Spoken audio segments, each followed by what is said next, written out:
Hi everyone, it's Carla theBubblelush, and this is my week 6 pregnancy vlog. This kitty cat right here, boop, that is, that's Napoleon. He is a very shy kitty cat, so I'm shocked that he's hanging out with me. Anyways, so it is it's Monday, January 11th, 12th something, and the only thing I do know for sure is I'm 6 weeks and 3 days pregnant, so that is very exciting. I had my ultrasound today, and I'll get into that a little more later, but I wanted to go into last week's symptoms. So, those of you that follow me on Facebook, I was constantly complaining about how tired I was. It didn't really matter how much I slept, because I thought that that might be a factor. I just needed to go to bed earlier, and I was still really tired the next day, so I don't think it really matters how much I sleep. I just think right now there's a lot going on, and all of my energy is going to this baby and not to me focusing on work. So it's been a little difficult. But it's been made easier by the fact that my morning sickness is very minimal. Usually it's first thing when I wake up in the morning, but it's because I'm hungry. If I have an empty stomach, that's usually when I get a little nauseous. And I've noticed that some of the other nausea, it's really not nausea, it's pain attributed to just uterine stretching.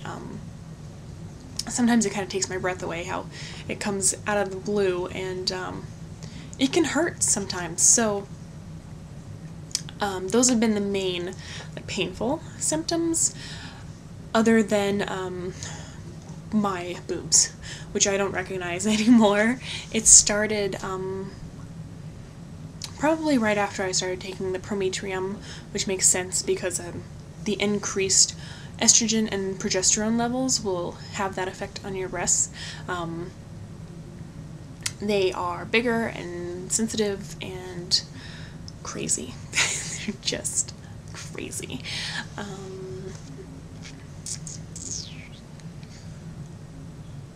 Oh, another one is I am constantly thirsty. Before I was pregnant, I was not one to drink a lot, and I could, if I was really focusing on work, I could go pretty much the whole day without drinking much of anything, which is really bad, I know.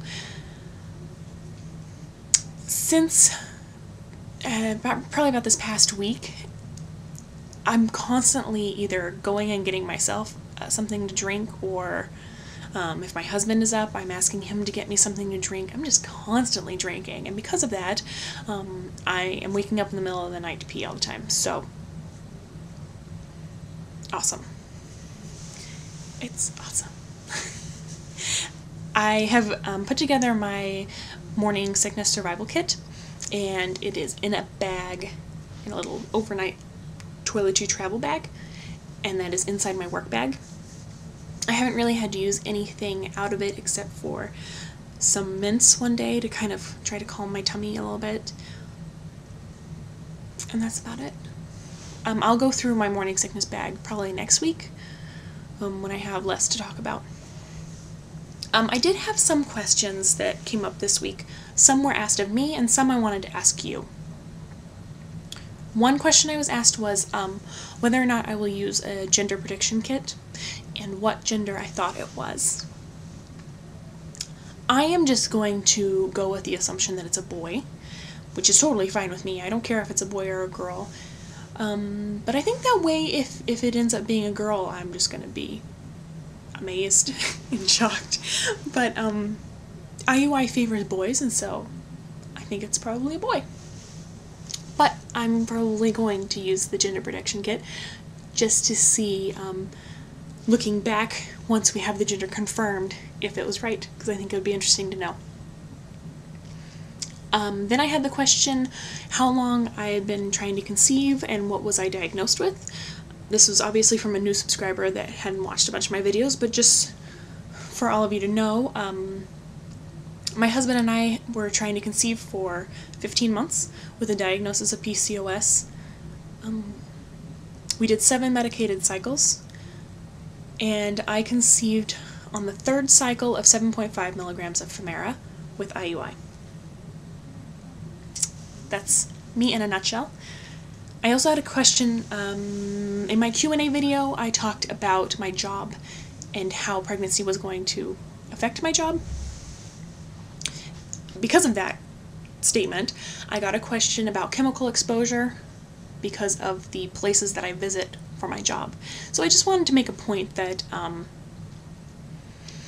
unless you work in a chemical plant or you're familiar with a chemical plant, you probably have the assumption that it's not that safe of a work environment. And keep in mind that I'm a representative of just one agency, of probably anywhere between 6 and 10 agencies that have jurisdiction to make unannounced inspections at any given chemical plant. There are a lot of very strict environmental regulations that they have to adhere to, and if they are found to be not in compliance with any of those rules, they could be fined up to $10,000 a day. So it is in their best interest to follow every rule to keep everything stored, everything safe.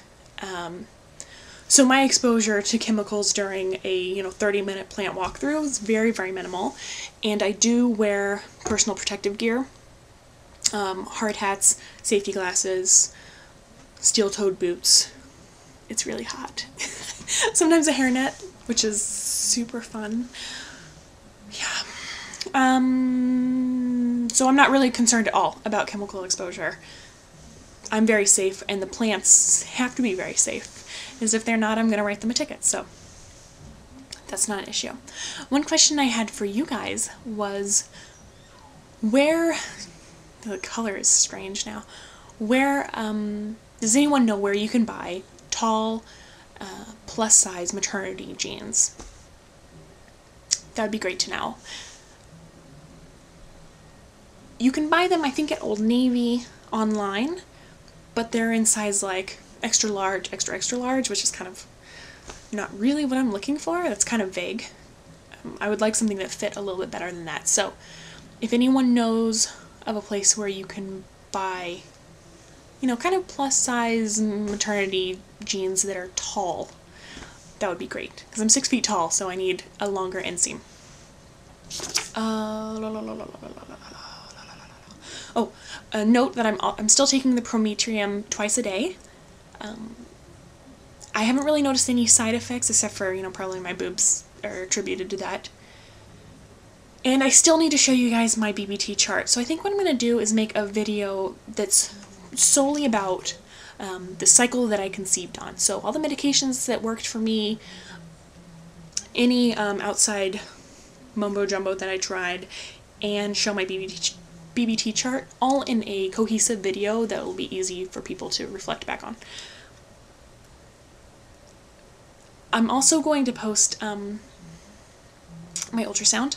Chris filmed it in its entirety. It's pretty quick, it's only about 3 minutes long, and little baby Bubblelush looks like a smudge. Couldn't really tell like head or body or anything like that. I mean, it's way too early for that, but you can see the yolk sac really well, and you can hear the heartbeat, which is totally cute. So I'll post that in a separate video, but just so you know, its heartbeat was 115 beats per minute. Its crown rump length was 0.75 centimeters, which puts it at 6 weeks, 5 days, so it's tall for its age. It takes after mom and dad. And I don't have to really worry about placenta previa at this point because its implantation spot is really high in my uterus, so that's really good. So everything went really well at my ultrasound. He didn't have any issues, and now I just have to find an OB or a midwife or a doula or something, so that'll be the next talk. So look for my ultrasound video. I'll try to post it after this. Thanks, guys.